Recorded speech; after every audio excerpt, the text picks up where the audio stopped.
մեզ պետք, որպեսզի մենք ուշադրություն դարձնենք մեզ, քննենք մեզ, հասկանանք, արդյոք մենք, որ արթնացած ենք, հոգևոր առումով եմ խոսում, արդյոք մենք նաև վեր կացած ենք։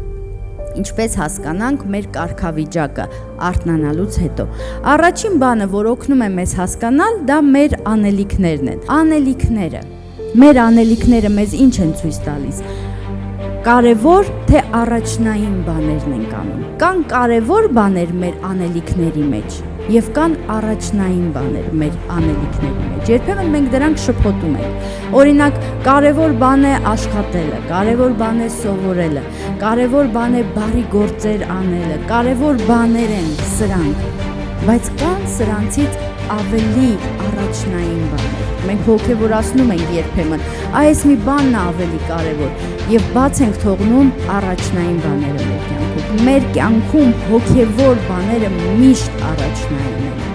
Մեր կյանքում, մեր աղոթքի կյանքը միշտ առաջնային է մեր սովորելուց եւ աշխատանքից։ Մեր կյանքում Սուրբ Գիրք կարդալը, իմանալը միշտ առաջնային է, քան մեր սովորելը եւ աշխատելը։ Հոգևոր Հիսուս Քրիստոսի հետ անցկացրած մեր ժամանակը առավել առաջնային է, քան ցանկացած կարևոր բաներ։ Երբեմն մենք տեղերը շփոթում